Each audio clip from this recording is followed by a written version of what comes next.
I acquired a $50,000 house using the elderly man's funds, and Vivian proudly displayed her bank book, boasting about the purchase. Despite my attempts to maintain composure and avoid surprise, laughter overcame me. In response to her inquiry about my amusement, I continued laughing openly.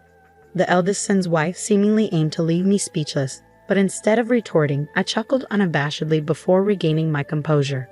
I looked at her, and with a touch of sympathy, uttered, "Sorry for you. My name is Rita, and since marrying my husband, who is a decade my senior, I've been a subject of gossip. He was already affluent, owning multiple companies and substantial wealth. Marrying a significantly older man, especially one with such financial standing, led people to assume I was after his money. However, I genuinely never coveted his wealth. In reality, my husband grew up in poverty after his father's disappearance due to gambling. Living in the same apartment complex where I was the landlord's daughter, we became childhood companions. As a child, I confessed my feelings to him, only to be rejected with laughter and a promise to reconsider when I was older. Even when he moved to New York, we continued corresponding. Despite my repeated confessions, he maintained the stance that I was too young. Our communication persisted even through high school, where he expressed surprise at my continued affection.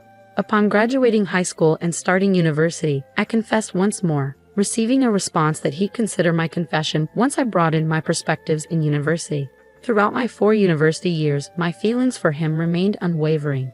Upon graduation, I confessed again, and this time, he bashfully acknowledged my consistent love. At 23, I began working while he, at 33, garnered attention for his thriving business ventures in New York. Eager to marry, he promised to do so once his company achieved success. Living together at the time, I diligently attended to household chores and prepared his favorite meals, awaiting his return. There were moments of doubt about his feelings, but when questioned, he admitted to initially considering my affection a childhood crush. Surprised by my persistent confessions in high school and college, he began to feel shy and self-aware of his feelings. Despite concerns during my college years that I might find someone else, he assured me he had no time for romance due to intense focus on studying and overcoming his impoverished background. Both of us remained confident that we would never betray each other. We always had a harmonious relationship, even amidst the news of various couples in our circle going through divorces. The concept of divorce seemed distant and irrelevant to us. With my husband amassing a $12 million fortune, some people, aware of our 10-year age gap, assumed I married him for his wealth or speculated about insurance benefits upon his demise. While some understood our long history together since my infancy and didn't jump to such conclusions, there were those who stubbornly clung to misguided beliefs. Despite the occasional gossip during social gatherings, where people assumed my husband had never experienced poverty and unfairly judged us based on societal assumptions about privilege, I remained unfazed. Whenever I noticed disapproving looks from my husband, I'd simply advise him to smile and brush off the rumors. Our love stood steadfast, unaffected by external opinions. My husband had complete trust in me, choosing to believe in our bond regardless of the skepticism around us. Several years into our marriage, we welcomed our eldest son, Peter, followed by the arrival of our second son, Dan, the following year. As a family of 4, we enjoyed financial comfort, yet my husband and I decided not to disclose our wealth to Peter and Dan. Instead, we taught them the value of money from a young age. In elementary school, they earned 10 cents for assisting with household chores, received a monthly allowance of $1, and managed their finances through piggy banks and account books. Despite our financial stability, we instilled in them the unpredictability of the world and the importance of financial responsibility. Both Peter and Dan, influenced by our approach, learned to respect each other's interests. By the time they reached high school, instead of asking for pocket money, they expressed a desire to work for what they wanted.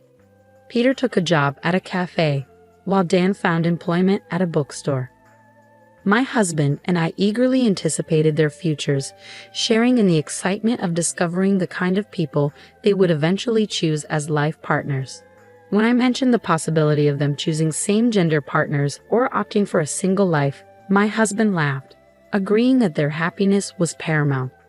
We shared a heartfelt laugh, acknowledging our simple wish for our son's happiness, not anticipating the surprise that awaited us when our eldest son expressed his intention to marry someone that left us exclaiming, "You're marrying her?"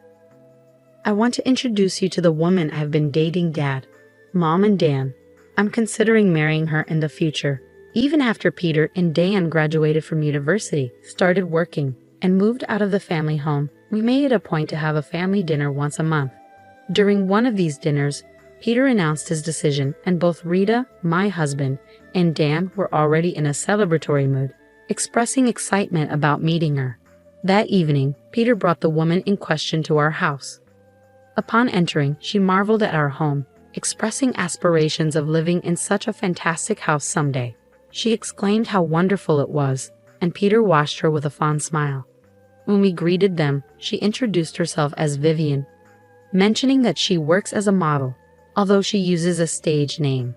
Curious, she asked if we knew her, and I admitted that I occasionally glance at magazines but don't pay much attention to the models.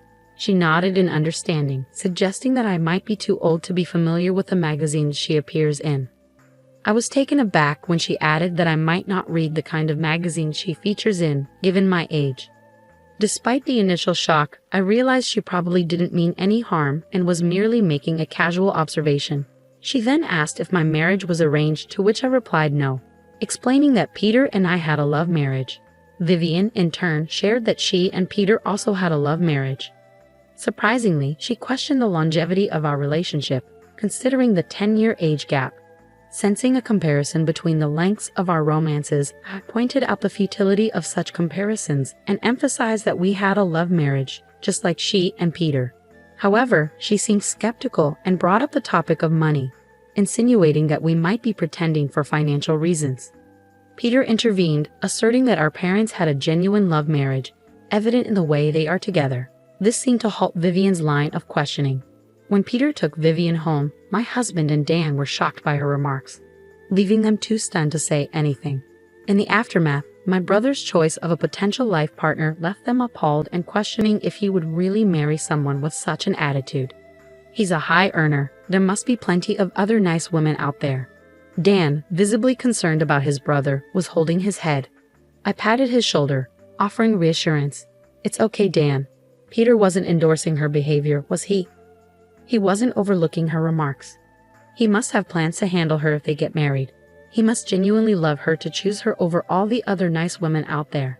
Despite the complexity of their expressions, my husband and Dan seemed to agree with my words. Our family decided to celebrate the marriage of Peter and Vivian. However, even after the marriage was decided, Vivian made a demand. "Since you're the groom's family, you should give a gift of $10,000 per person." Peter silenced her, stating that the standard amount was sufficient. He explained, "If we receive that much, it'll look like I'm not earning anything," which calmed down and agitated Vivian simultaneously. As long as Peter kept a firm hand on her, we hoped they could build a good home. My husband Dan and I decided not to worry about their household. Time passed and my husband eventually passed away due to illness and aging. By that time, those who had once thought I married him for his wealth had come to see me as a devoted wife. At the funeral, no one looked at me suspiciously. However, one person's eyes were shining with excitement. Vivian, Peter's wife. She didn't say anything at the funeral, but soon after, she came to our house flaunting a bank book. I've always been stopped by Peter, but this time he agreed with my plan. "So it's the end for you now." Confused by her words, I burst into laughter upon seeing the bank book. With that bank book, I bought a house for $500,000 with the old man's money. Watching Vivian proudly show off the bank book, I couldn't help but burst into laughter, realizing the huge mistake she had made based on her words and the bank book in her hand. Despite my efforts to keep calm and not be surprised since my husband's death, I couldn't contain my laughter. When Vivian asked why I was laughing so much, expecting defeat, I just laughed in front of her. After finally stopping my laughter, I looked at her and said, "Sorry for you, huh?" She didn't seem to understand, so I pointed at the bank book in her hand. "Look at the name carefully." Confused, she realized it was Peter's bank book. Bursting into laughter again, I couldn't help but find humor in the mix-up. I clarified, "The first character of Peter's name and my husband Paul's name are the same, right?" As I laughed, Vivian, embarrassed, pleaded not to be laughed at. She had mistakenly thought it was her father-in-law's bank book and even borrowed his ID from a black bag at the funeral. However, it turned out the bag belonged to her own husband, Peter. Despite the mix-up, I managed to buy a house for $500,000 with it. When Vivian questioned if I had $500,000 to borrow a house, I responded, "Well, Peter was with me, so I had him do it." I found the situation increasingly hilarious. Vivian discovered a bank book in her husband Peter's bag, and it seemed she suggested buying a house with the account holder, Peter. Judging by the amount in the bank book, she proposed buying a $500,000 house. Since Peter and Vivian were living in an apartment, Peter might have thought it was time to invest in a house. For Peter, it was merely buying a house with his earned money, but Vivian mistakenly thought it was my husband's bank book and believed she could use it. Not being the account holder, I thought it might be the bank book with my husband's insurance money. The beneficiary of my husband's insurance was me, and normally you can't use the account of someone who has passed away, right? Vivian's face turned red at my words. Then Peter and Vivian's parents appeared at our house. "Ah, I thought you'd be here," Peter said nonchalantly as Vivian's parents, looking pale, came to me, bowing repeatedly. They apologized for their daughter's rudeness. As I was surprised, Vivian's parents explained what had happened. After Peter and Vivian decided to buy a house and completed the contract, an excited Vivian texted her mother, saying, "Got a mansion with the dead father-in-law's insurance money. I'll invite you over once we move in." Now I'm going to brag to the money-hungry mother-in-law about buying a house with the money she was supposed to get. In a panic, her mother showed the message to her father, and they both contacted Peter in a hurry. Peter calmed them down, saying, "Ah, I see," and brought them to our house. I always kept an eye on Vivian, expecting her to mess up sometimes, but I never thought she'd mix up my bank book with Dad's. I didn't think she'd make such a blunder. Peter laughed as much as I did when he realized Vivian's mistake. Vivian's parents told her to apologize, their faces still pale. But Peter and I continued to laugh, creating a chaotic scene. Once we stopped laughing, Vivian's parents apologized and said, "We're truly sorry for what our daughter did." Seeing her parents flustered, Vivian also apologized to us. "Oh, it's all right. In the end, I haven't suffered any harm," I told Vivian and her parents, but they insisted on apologizing. "We know you two had a love marriage and were together before your husband built his fortune. We saw your husband on a TV program talking about how you two met. My wife and I were so moved by your love story," Vivian's parents explained. I exclaimed in surprise as I didn't know anything about it. Peter, sitting next to me, said, "Ah, I thought Mom didn't know."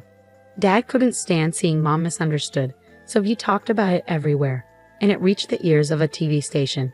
They thought it was a great story and broadcasted how Mom and Dad met. Was that what he was asking about a few years ago when he wanted to tell people our story? "Ah, I guess you did give the okay. I thought it was just for casual conversation." As my face turned as red as Vivian's, who was still embarrassed by her blunder, I realized the legacy my husband had left behind. Our daughter had caused such a disgrace.